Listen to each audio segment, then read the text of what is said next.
భాగ్యనగరం బోనమెత్తింది. లాల్ దర్వాజ్, చార్మినార్, భాగ్యలక్ష్మి అమ్మవార్ల బోనాల జాతర కన్నుల పండుగగా జరుగుతోంది.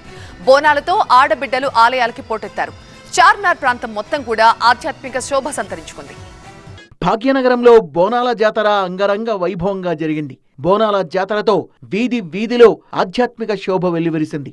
భాగ్యలక్ష్మి బోనాల జాతర రెండవ రోజు ఘనంగా జరిగింది. రకరకాల ఘటాలు చార్మినార్ భాగ్యలక్ష్మి అమ్మవారి గుడికి పోటెత్తాయి. ఏనుగు అంబారి ఊరేగింపు కన్నుల పండుగగా సాగింది. ఈ ఘట్టం చూసేందుకు జనం లక్షలాదిగా తరలివచ్చారు. ఇటు చార్మినార్ పరిసరాలు భక్తులతో కిక్కిరిసిపోయాయి. పోతరాజుల ఆటపాటలు, ఘటాల ఊరేగింపుతో పాతబస్తీలో సరికొత్త శోభ కనిపించింది. అమ్మవారి బోనాల జాతర సందర్భంగా రంగురంగుల విద్యుత్ వెలుగుల్లో చార్మినార్ మరింత శోభాయమానంగా వెలిగిపోయింది.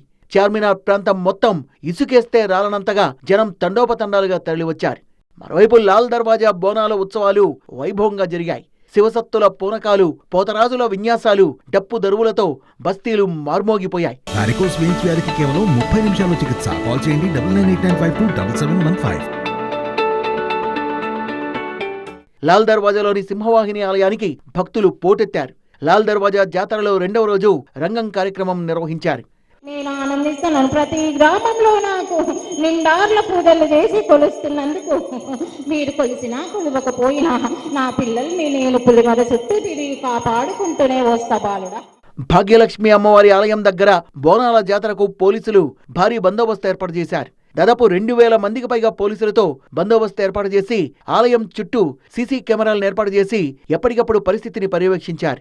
నెల రోజుల పాటు జరిగిన ఆషాఢం మాసం బోనాల జాతరలో చివరిది లాల్ దర్వాజా బోనాల ఉత్సవం. ఆగస్టు 4వ తేదీన గోల్కొండ జగదాంబిక అమ్మవారికి చివరి బోనం సమర్పించడంతో బోనాల ఉత్సవాలు ముగుస్తాయి. ఈ నెల రోజుల పాటు హైదరాబాద్ నగరం మొత్తం ఆధ్యాత్మిక శోభ సంతరించుకుంటుంది. అమ్మవారికి మొక్కులు చెల్లించుకున్న భక్తులు తమను చల్లగా చూడాలని పూజలు చేశారు. రాజకీయ నేతలు కూడా మొక్కుల్ని చెల్లించుకున్నారు. ప్రజల్ని చల్లగా చూడాలని, వర్షాలు పుష్కలంగా కురిసి పంటలు పండాలని, జనం సుఖశాంతులతో ఉండేలా అమ్మవారి చల్లని చూపు ఉండాలని వేడుకున్నారు.